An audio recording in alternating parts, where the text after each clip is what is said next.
再来的话就是第3张图片。其实我们看一篇 paper 的话，如果说真的同学就是觉得好多文字哦来不及看，或是真的很忙的话，其实最重要的是就是应该说图片非常重要。就是它有的时候它的里面的所有图片几乎可以代表，就是你如果真的看得懂，其实就真的代表它里面实验的一些意义之类的。好，那我们可以看到这里面有2个 uncertainty limit 嘛。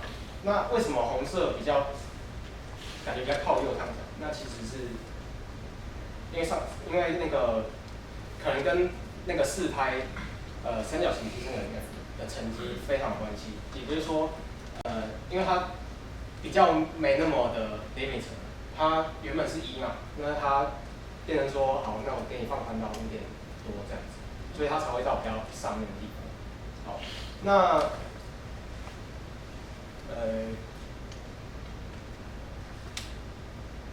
还有为什么它原本是成绩的概念，会变成是感觉有点像这边有点变成线性的感觉，是因为这边是用那个 low scale 这样子。然后，大家可以看到，其实大部分的 data 其实都落在线的左边。对，其实应该还蛮明显。其实我觉得这张图最大的重点就是秀给你它真的所有的受测者在测试的时候，它的分布情况是这个样子。对，然后里面有个很特别，叫做 time reverse data， 它是什么意思？其实我也不是非常了解，因为在这个之前好像都没有提到类似的，比如说用了，比如说倒过来放啊，或是还是之类的，不知道你们要补充。对，就是这边突然出现这个东西，其实对，还是同学就是。请问一下，为什么红色贝塔刚好在红色线的左，而反了蓝色线的右？那个首先这个要先理清一下，就是这2个棒啊，他们理论上你会期许的是什么？它一定要大于这个棒，对吧？那个什么，所以其实它这个实验来看的话，我们合理的情况下，它应该要在那条线的右上角。所以无论是红色还是蓝色，它们都必须在右上角。但是今天那个什么，所以蓝色在右上角应该是符合它原本预期的理论。所以它其实它最想要看的是说，在那个蓝色线里面，就是在蓝色线里面的蓝色点跟在红色线里面的红色点。对，所以其实这个没有差，这只是实验数据跟它的原本理论值的棒在哪里的关系。对。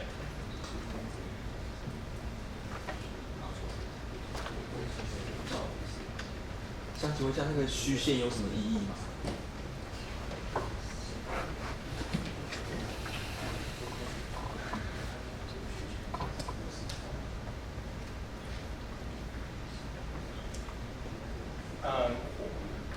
我猜啦，就是它大概是，因为大家可以看到这个虚线的话，它其实左边就再也没有任何的资料了。那其实它这一段线可能是表示它虽然已经到已经小于它的那个棒的，可是它最小，其实还是会有个棒的在这边。然后它刚好又是，然后至于为什么不是，比如说随便切这个点就好了，那为什么一定要切？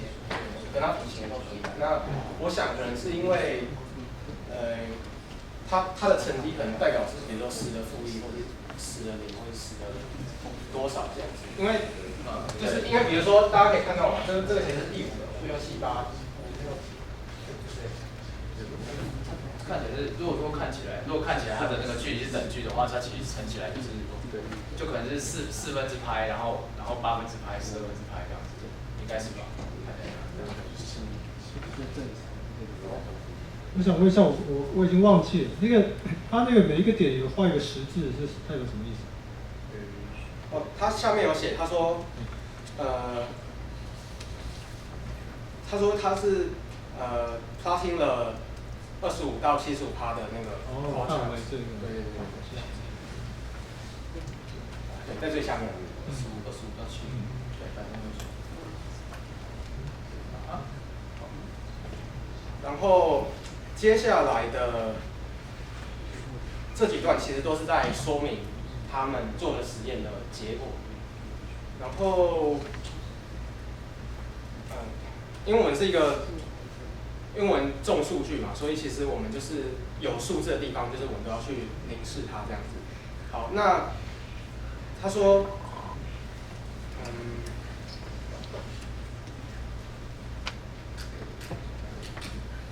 好，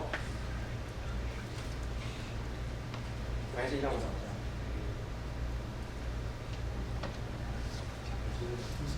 哦，好，看到了，就是他有说，其实 the smallest delta t limit in our record as 那个0.003秒，这其实是非常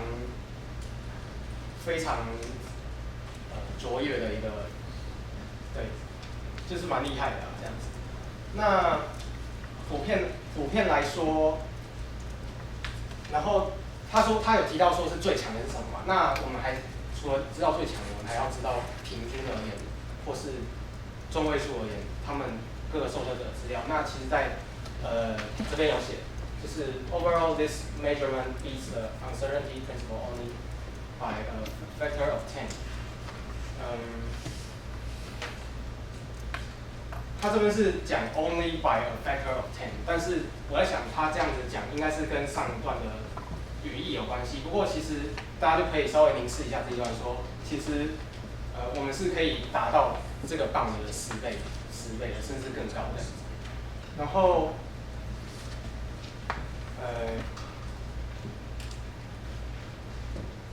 对，然后下面也有提到说，那些表现的比较好的，其实都是从事跟音乐方面比较相关的动作这样子。对，那我想要先跳到第4页啦，因为第4页的话，他有讲到说他的结论和他的一些观察。好，那倒数第3段，也就是左上方这个部分嘛，他有说，他提到 the groundbreaking work of Rankins， 就是第21个 reference 跟第22个 reference。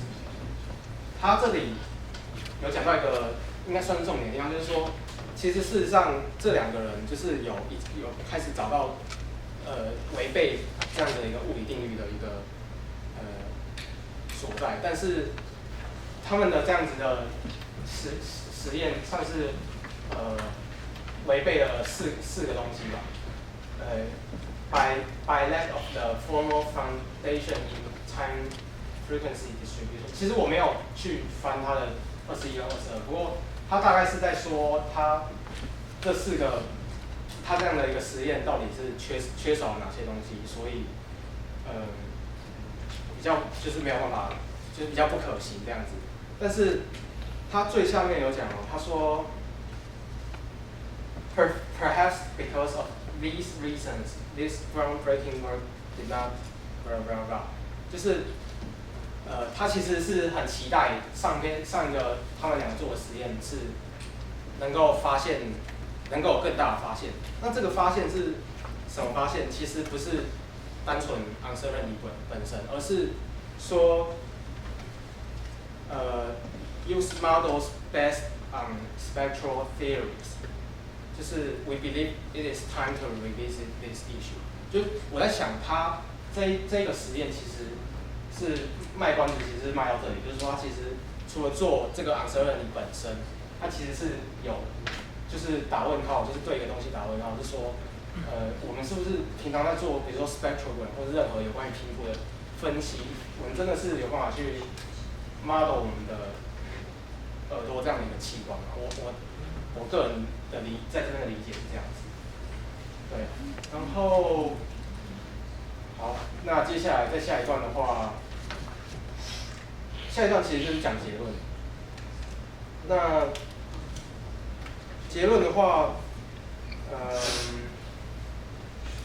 像刚刚那个提到说，我们其实可以超过那个10倍以上，那个在这边又重新再讲一次这样子。好，然后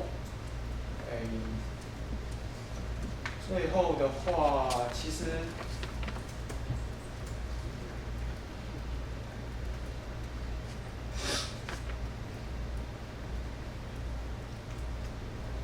对，差不多。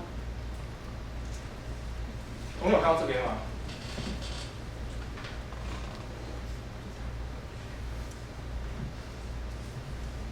其实到后面来讲，它到后面的以后，其实跟实验本身的关系又变得没这么大了，这样子。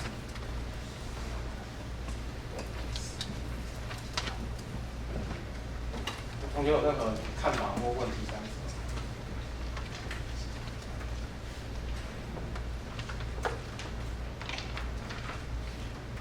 这边已经有9个同学已经交那个新的了，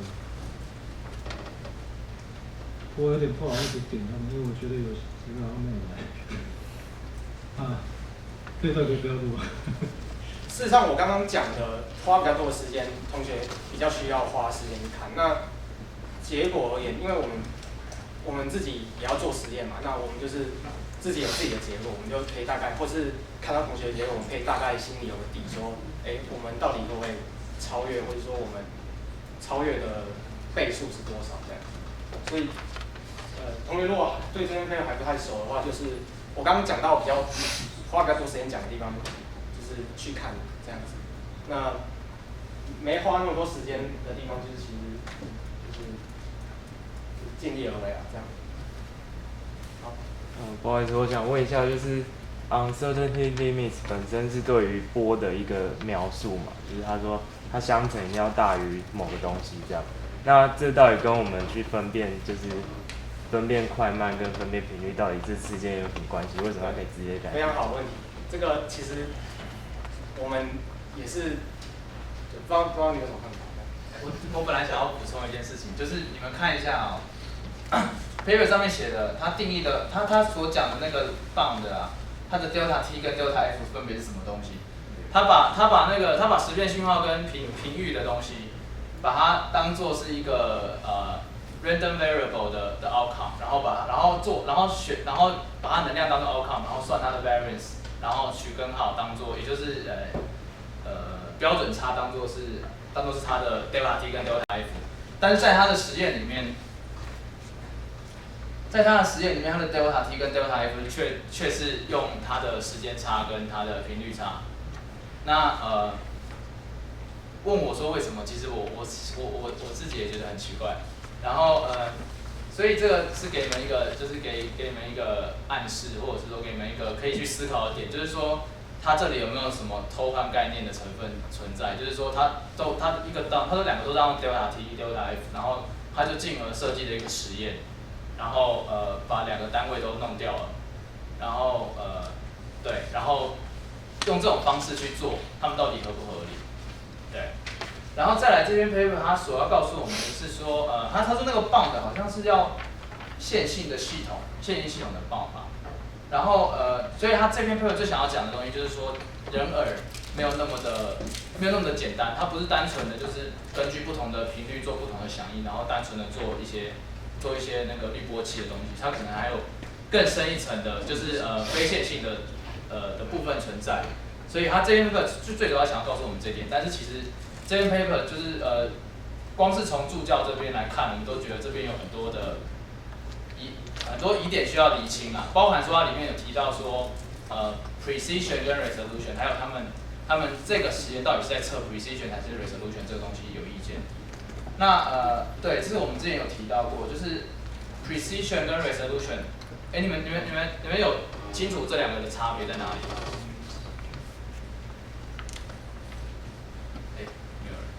好，稍微讲。resolution 应该是小 delta， 然后 precision 应该它指的是大 delta。如果用日常生活的中文来解释什么是 precision 和 resolution， 可以解释？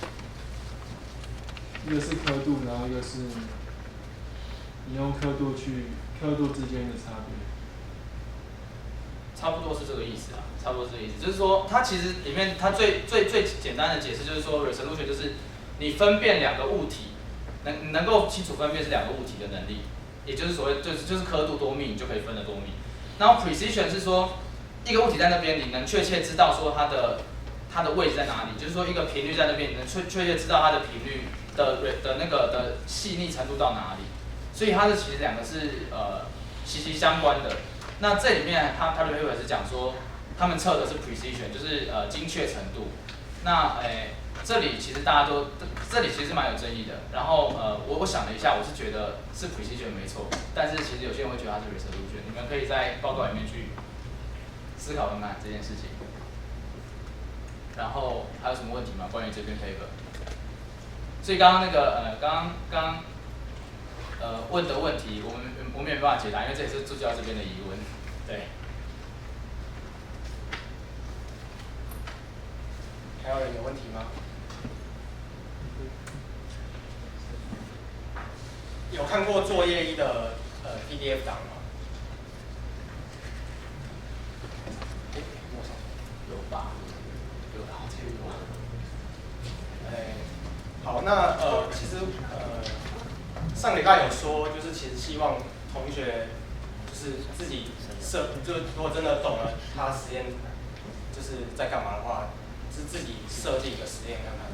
那就我也答应过你们说，就是我也会放文的 code 嘛。那我们就是那个大概明天晚上的话，就是我会放我们自己 implement 的一个实验，那大家就是可以参考这样子。那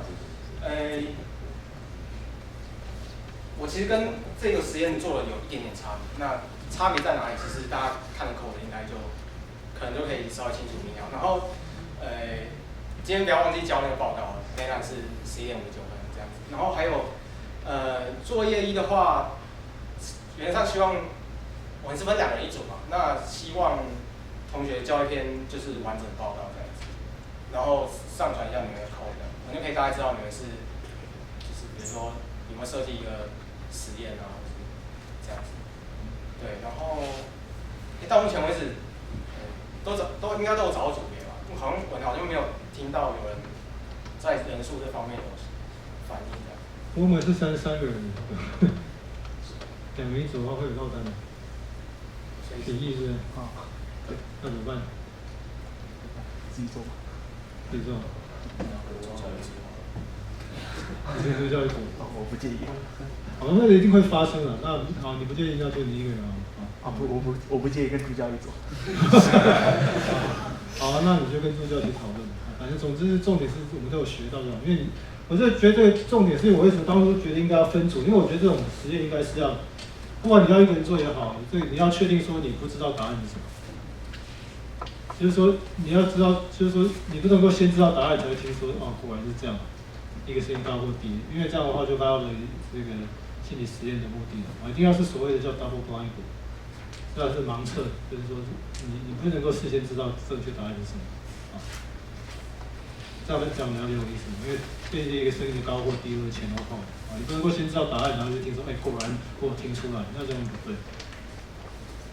然后那个补充一下，就是刚刚上课有人问说那个 Gabor 的那个 limit 到底是什么样的意义在？然后刚好我在找的时候，我有找到一些相关的文献，然后好像是不知道是谁写的课本的其中一个章节，然后我有把它的 link 放到社团上面去，然后你们可以看一下，它里面东西基本上差不多，然后他会讲说这个的测不准原理真的是来自于海森堡的那个的测不准原理推过来的，但是它其实一开始它最主要讲的东西，真的跟 delta t 还有 delta f， 也就是时间差跟频率差有关系的，其实是这个式子，这个才真的是时间差跟频率差。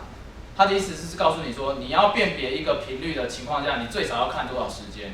那其实这也是蛮直观的，你要知道一个讯号的频率是什么，你一定得听它一段时间。那个时间跟你的频率是会有一段落差的。你要听越久，你能够看到越精细的东西。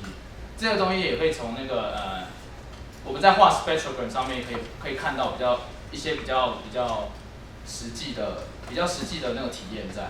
然后真的跟那个有关系的还有像是这个刚刚讲到的那个 Gaussian packet，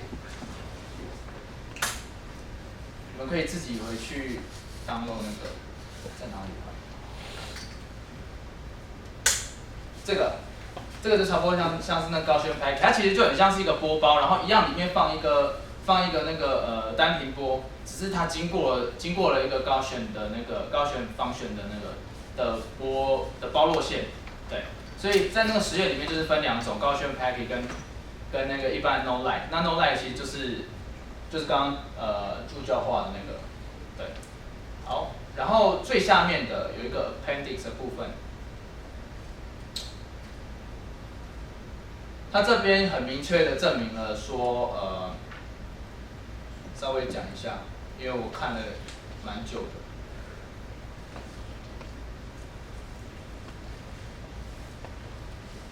他这里稍微讲一下那个东西是怎么推导过来，其实理论上就跟老师补充的讲义差不多，只是它更不一样，就是它不只是把讯号当成识别讯号，它把它当成是多维讯号，所以它到后面它会分成说，假如说你的讯号源是 k 个维度的话，然后频域也会是 k 个维度，那它就会干嘛干嘛干嘛的，所以就是它这边有一些东西啊，其实我看不是很懂，可是大概可以看得出它里面有什么差别在，就是说它有几个假设在里面啊，像是老师有讲到，老师的讲义里面有